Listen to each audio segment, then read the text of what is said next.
Aujourd'hui, nous allons explorer l'histoire d'une femme dont le nom est à jamais lié à des souvenirs musicaux incroyables, mais aussi à la tragédie et à des moments inoubliables. Cette femme, c'est Romina Power. Chanteuse, actrice et peintre, elle a traversé des décennies sous les projecteurs avec grâce, fragilité et force, toujours entourée d'un parfum de mystère. Son nom évoque immédiatement le duo mythique qu'elle formait avec son ancien mari, Albano. Ensemble, ils ont chanté l'amour, le bonheur, mais derrière les refrains entêtants se cachait une histoire plus profonde, plus tourmentée. À 73 ans, Romina a choisi de briser les silences. Elle a enfin révélé les vérités qu'elle avait longtemps gardées au fond d'elle. Et ce qu'elle partage bouleverse, car il y a des douleurs que même le succès ne peut effacer. Si vous pensiez tout savoir sur Romina Power, préparez-vous à découvrir ce qu'elle avait toujours tu. Mais avant cela, pensez à liker cette vidéo et à vous abonner pour nous soutenir. Née le 2 octobre 1951 à Los Angeles, dans le berceau même d'Hollywood, Romina voit le jour au cœur d'une famille où l'art, le cinéma et le glamour étaient plus qu'un héritage, une obligation presque génétique. Fille du mythique Tyrone Power, acteur américain adulé pour ses rôles héroïques dans les années entre 40 et 50, et de Linda Christian, première Bond girl de l'histoire du cinéma, Romina a grandi dans une atmosphère étincelante mais fragile. Car si les projecteurs éclairaient les sourires, les coulisses, elles, abritaient les fissures d'une union complexe. Très jeune, elle assiste au divorce de ses parents. Elle est encore une enfant lorsque cette séparation marque son existence à jamais. Une fracture affective qui creusera en elle une soif de stabilité qu'elle ne cessera de chercher tout au long de sa vie. Sa mère, Linda, restera son point d'ancrage. Une femme forte, protectrice, presque fusionnelle avec sa fille, qui l'encouragera à s'exprimer à travers l'art. Romina, pourtant timide, apprend à transformer ses douleurs en créativité. Très tôt, elle explore la peinture, l'écriture, mais c'est le cinéma qui lui ouvre ses premières portes. Adolescente, elle obtient des rôles en Italie, puis en Espagne. Son accent américain, sa beauté fragile, son nom célèbre, tout intrigue. Pourtant, Romina ne s'y sent jamais tout à fait à sa place. Le monde du cinéma la fascine autant qu'il l'effraie. Elle cherche autre chose, un langage plus intime, plus vrai. Et puis, à la fin des années 60, le destin prend une autre direction. Une rencontre, un homme, Albano Carisi. Chanteur italien déjà bien connu pour sa voix puissante et sa sincérité désarmante. Ils se croisent d'abord sur un plateau télévisé, et c'est une évidence.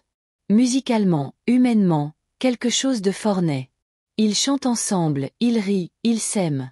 Le public tombe sous le charme de ce couple solaire, de cette fusion artistique qui devient vite une fusion amoureuse. En 1970, ils se marient. Et ce qui aurait pu rester une simple collaboration devient une légende. Albano et Romina forment un duo inséparable.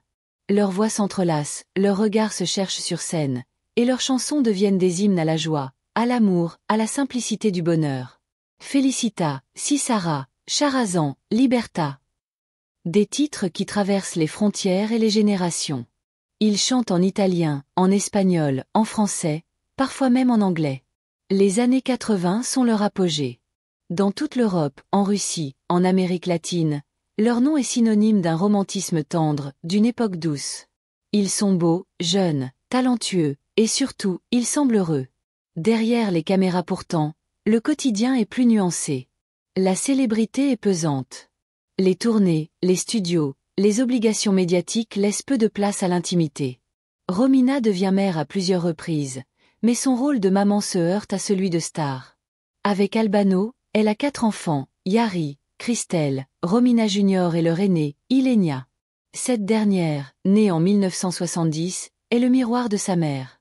Sensible, curieuse, brillante. Elle est aussi l'enfant du paradoxe, élevée dans le luxe, mais avide de vérité, de spiritualité, d'ailleurs. Ilenia grandit, écrit, rêve de liberté. À l'image de sa mère jeune, elle cherche sa voie loin des cadres imposés. En 1993, alors qu'elle a 23 ans, elle décide de voyager seule aux États-Unis. Elle veut explorer, rencontrer, comprendre. Elle part pour la Nouvelle-Orléans, avec un sac, un carnet de notes, et des promesses de lettres. Et puis soudain, plus rien. En janvier 1994, elle disparaît. Sans explication. Sans trace. La dernière fois qu'on l'aperçoit, elle marche seule près du Mississippi. Un témoin dira l'avoir vue sauter dans le fleuve. Mais aucune preuve n'atteste de ce geste. Pour Romina, c'est un coup de tonnerre. Une douleur si intense qu'elle tord le cœur, consume l'esprit. Elle refuse d'y croire. Pendant des années, elle cherche. Elle contacte les autorités américaines, les médias, lance des appels, engage des détectives privés. Elle croit, envers et contre tous, qu'Ilenia est vivante. Qu'elle s'est peut-être retirée du monde volontairement. Que quelque chose, quelque part, peut encore les réunir. Albano, lui, penche pour l'hypothèse tragique. En 2013, il déclare officiellement leur fille décédée. Une décision qui divise le couple, mais surtout qui scelle la fin de leur relation. Leur douleur n'a pas trouvé le même langage. La disparition d'Ilenia éteint la magie. Romina quitte l'Italie. Elle s'éloigne de la scène, de son mari, du bruit. Elle choisit le silence, l'isolement. Pendant plusieurs années, elle vit entre les États-Unis et le Mexique. Elle se consacre à la peinture, à la méditation, à l'écriture. Elle se reconstruit lentement, pierre par pierre, avec la mémoire de sa fille comme guide. Elle écrit des poèmes, des livres, elle peint des visages, des ciels, des souvenirs. Romina ne veut plus du monde qui fait semblant. Elle cherche le vrai. Et pourtant, elle reviendra. En 2013, après presque 20 ans d'absence, elle accepte de remonter sur scène avec Albano. Un concert hommage. Un moment suspendu dans le temps. Leurs voix n'ont pas changé. Leurs regards portent encore les cicatrices, mais aussi cette tendresse intacte. Le public est bouleversé. Romina retrouve, le temps de quelques chansons, ce lien avec ceux qui l'ont toujours aimé. Ce soir-là, sur la scène de Moscou, les applaudissements ne sont pas seulement pour la musique. Ils sont pour l'histoire. Pour cette femme qui, après tant d'années d'ombre, d'absence et de douleur, ose à nouveau se montrer. Romina Power, droite, élégante, le regard embué, chante avec cette voix douce qu'on n'avait jamais oubliée. Chaque mot, chaque note, résonne comme un hommage à l'amour, mais aussi à la résilience. Le duo renaît le temps de quelques tournées, sans illusion de retour permanent, mais avec l'envie de célébrer ce qu'ils ont été. Une forme de réconciliation artistique, pudique, sans promesse, mais sincère. Romina ne s'installe pas pour autant en Italie. Elle retourne vite à sa vie discrète entre la Californie et le Mexique, là où la mer lui rappelle moins les pertes. Loin des caméras, elle cultive les fleurs, les silences, les souvenirs. Elle s'adonne à ses premières passions, celles d'avant les projecteurs, la peinture, les mots, la recherche de sens. Son art devient un exutoire. Ses œuvres colorées expriment la lumière qu'elle tente de préserver malgré les ombres intérieures. Elle publie plusieurs livres, dont un en mémoire de sa fille disparue. Elle y évoque des souvenirs tendres, des douleurs brutes, des espoirs jamais éteints. Romina ne clame pas la vérité, elle raconte ses vérités. Elle refuse d'oublier. Dans les médias italiens, elle apparaît par éclats. Des interviews rares, souvent émouvantes. Elle parle de sa jeunesse sans filtre, de son mariage avec Albano sans amertume, de ses enfants avec une pudeur immense. Ce qu'elle révèle en revanche avec plus de force, ce sont les silences qu'elle avait toujours gardés. En 2024, dans une émission télévisée suivie par des millions de téléspectateurs, elle brise enfin un tabou. Romina parle des abus subis dans le milieu du cinéma lorsqu'elle n'était qu'adolescente. À l'époque, les années 60 et 70, une jeune fille belle et connue était une proie facile dans un univers d'hommes puissants. Elle n'avait jamais osé en parler. Trop de peur, trop de honte, trop de silence imposé. Ce jour-là, devant les caméras, elle ne cherche pas la compassion. Elle veut juste libérer une vérité qu'elle n'a plus envie de porter seule.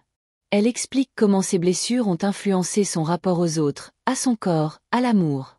Elle raconte qu'elle a longtemps vécu avec la culpabilité de n'avoir pas su dire non, de n'avoir pas été crue.